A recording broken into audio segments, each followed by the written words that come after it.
What's up, guys? Busta back here on part two of the maintenance video. So, finally got the parts that I was waiting for. These weren't supposed to come in until tomorrow, so thank you, Amazon. These are TRB's ceramic hybrid bearings. I've purchased these guys from this company, bearings from this company, quite a few times, and I'm very pleased. I haven't had a problem with them. They work great. And I've bought off-brand ceramic bearings too that have worked great, like the ones that I have on this spool right here. I mean, I can't show you with one hand, but they spin. They stay smooth. When I hold this thing perfectly right and just kind of spin it, it just stays spinning really nice and smooth. And these are the original ceramic bearings that I've had on here since I made this stretch build. Got dog bones, M2C Racing. If you haven't checked these guys out, I'm going to leave a link below in the description field. They have some amazing stuff, and they are based in the US, South Carolina, and their customer service is probably the best of any company, regardless whether RC or not, that I've ever had. Amazing. I wound up ordering my set for this car, but I forgot that I had stretched this car out, so I needed a longer dog bone in the rear for the Creighton 6S, the long wheelbase chassis. And I noticed afterwards, and it was coming in the same day that I actually noticed that I screwed up. Called them up.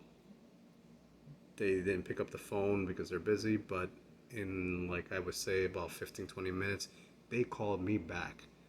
I've never left a message, but they saw the missed call. They called me back, and they handled the situation quick. They allowed me to return the wrong part, so I can get a refund, and they sent me a shipping label so that I can return it. I ordered the correct replacement part, and I got it like in 2 days. So M2C, awesome. And these are made of hardened steel, much better quality than the stock. So we'll see now also how well these hold up to all these speed runs, and I'll keep you guys posted. I'm not affiliated with any of these companies, TRB, or M2C. I'm just sharing information that you guys can find useful so that you can have better builds and better performance for your cars. So that's why I share things. I'm just trying to help out. I'm trying to give back. I've spent numerous hours researching and trying to build better RC cars, and whatever information I can find helpful, I want to share with you guys, because that's what this channel is about. Letting you guys enjoy speed runs too, knowing how to do it and how to do it effectively. So, and if any questions, you guys can always leave them down below in the comment section, and you know that I will get back to you. If I don't happen to get back to you guys, sometimes YouTube gets a little funny and I don't get the messages, just post again. Other parts that I was waiting for was the Perfect Pass. Finally got that in because I took the Perfect Pass I had in here and put it on the Limitless. That way I can have two setups. And a little detail on these guys for you who are a little bit more electronically inclined. I had the Perfect Pass in here set for 5-second delay.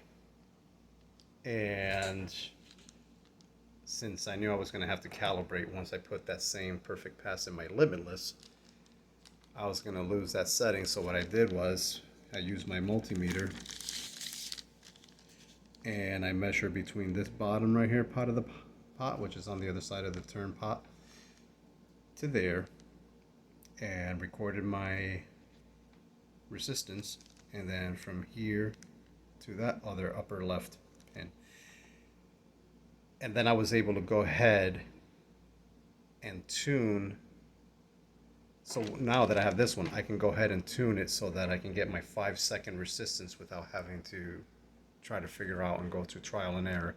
So that allows me to set it to the setting. So if you like a setting and you want to be able to always set it back to that same setting, you could record that resistance using a multimeter, and then you can set it for whatever second delay you had on this. Like in my case, it was a 5-second delay, so between this pin and that upper pin right there on the right, it was 2.4 kilo ohms, and from here to there it was 3.6 kilo ohms.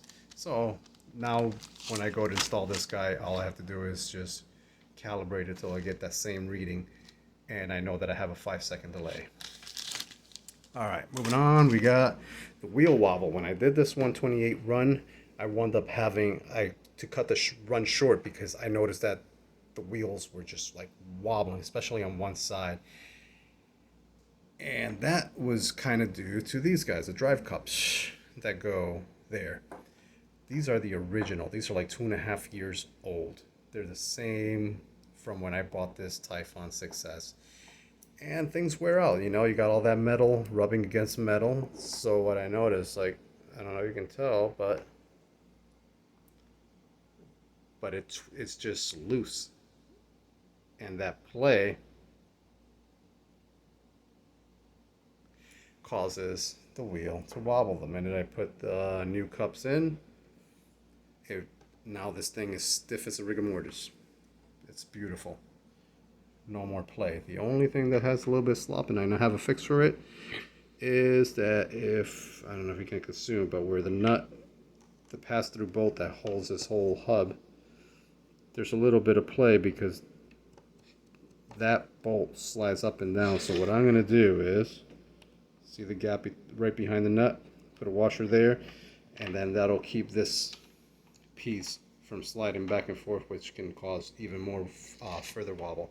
So small washers there, boom, new drive cups. This thing is going to be very, very steady in the back. Nice traction. I think that is it for these guys. I probably should have picked up, while I was ordering from MC Square, some new dog bones for the rear, because I started noticing that the pins on these are also starting to wear a little bit. So I'll probably hit them up and order a pair of those.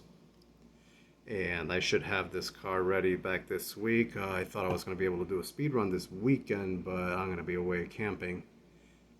So I'll have to get back to the next run and see that if once we have all these little issues addressed, everything nice and smooth rolling again, I'm really, really hoping that I can push 130 plus with the same gearing, same setup that we've had. Nothing's changed. I'm not going to change anything because it's the engineer in me. I want to know what's the absolute maximum I can push on one setting before I move to something else. So this I had to do because this was obviously maintenance and repairs that we had to do. And, you know, it is what it is. It comes with, it's part of the game, especially in the speed run. You have to do maintenance a lot more.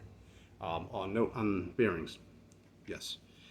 These are ceramic bearings. Yes, they can be super smooth. But when you buy these guys fresh off the rack, I always take an X-Acto knife. I open and carefully open and remove the rubber shield.